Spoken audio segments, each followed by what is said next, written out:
اور بہنوں، پاکستان حاصل کرنے کے لیے ہم نے بہت قربانی کی ہے، مگر ہمیں پاکستان کو قائم رکھنے کے لیے ابھی اور قربانی کرنا ہوگی۔ مسلمان مصیبت میں گھبرایا نہیں کرتا،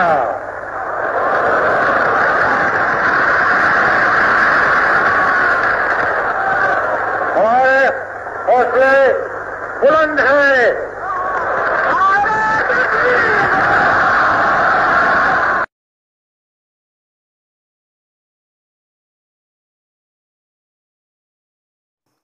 پاکستانی قوم آزادی کے 75 سال گزارنے کے بعد 14 اگست کو وطن عزیز کی فضاؤں میں ایک بار پھر سبز ہلالی پرچم لہرانے کی تیاری کر رہی ہے۔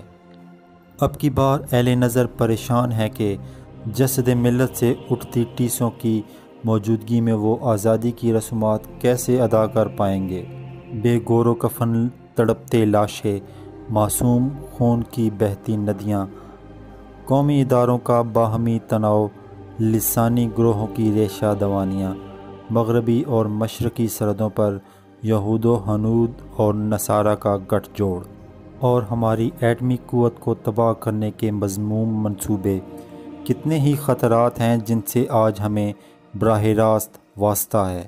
سوال یہ ہے کہ وہ ممالک جو ہمارے ساتھ استعماری طاقتوں سے آزاد ہوئے یا ہمارے بعد آزادی کی نعمت سے مالا مال ہوئے، آخر وہاں صورتحال ہم سے مختلف کیوں ہے، اور کیا وجہ ہے کہ ان کے ہاں جمہوری عمل شفاف انداز میں جاری و ساری ہے؟ اس کا جواب اتنا واضح ہے کہ اس کے لیے کسی لفظی ملمح سازی کی ضرورت نہیں، کیونکہ موجودہ دور میں پاکستانی قوم اپنا تشخص کھو چکی ہے۔ پاکستان کے موجودہ لوگوں نے اس آزادی کی قیمت کسی میدان میں نہیں چکائی، ایسا میدان جہاں گھمسان کے رن پڑے اور آزادی کے متوالوں نے ایسے دلکش اور رنگین نقوش چھوڑے کہ جن پر آج کی نسلیں ناز کرتی ہیں۔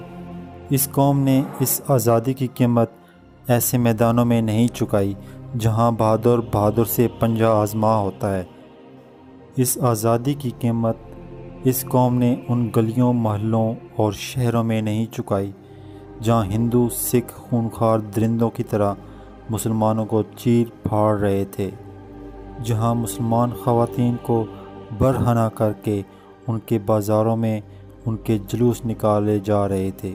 مسلمانوں کی املاک شعلوں کی زد میں تھیں، ماں کی گود سے معصوم بچوں کو چھین کر ہوا میں اچھالا جا رہا تھا، جہاں وہ نیچے گرنے لگتے تو ان کی نازک گلیوں پر نیزے کی انیوں میں پرو کر زمین پر پٹخا جا رہا تھا۔ اس پاکستانی قوم نے اس آزادی کی یہ قیمت چکائی ہے جس کا آج کے پاکستانیوں کو بالکل بھی ادراک نہیں ہے۔ پاکستانی قوم اس سوال کا جواب دے سکتی ہے کہ ایسا کیوں ہمارے ساتھ ہو رہا ہے؟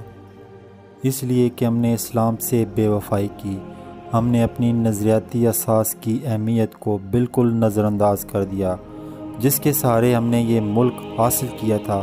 ہم نے اس ڈھال کو کباڑ خانے کی نظر کر دیا جس پر ہم نے جنگ آزادی کے دنوں میں دشمن کا ہر وار روکا تھا۔ اگر ہم اپنے ماضی میں جھانکیں تو ہمیں بہت کچھ نظر آتا ہے۔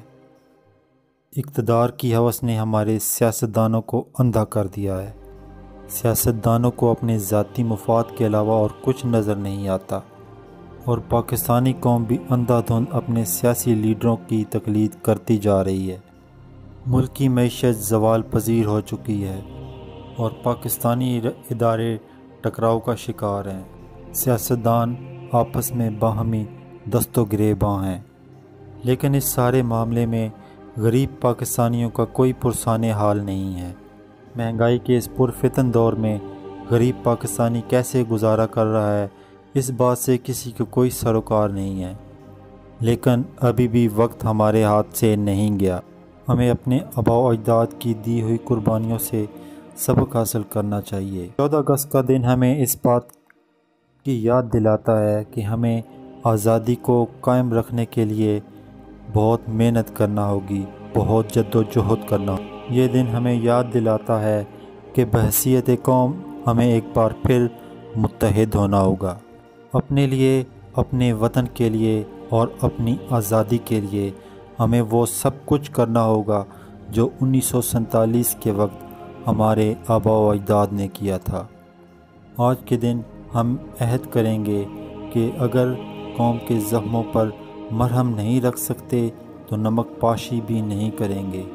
آج کے دن ہم عہد کریں گے کہ طوفان میں پھنسی قوم کو اس بھنور سے نہ نکال سکے تو اس کے سفینے میں سوراخ بھی نہیں کریں گے۔ ہم آج کے دن عہد کریں گے کہ اپنوں اور بیگانوں سے ڈسی ہوئی قوم کو سہارا دے کر اسے اس کے پاؤں پر کھڑا کریں گے۔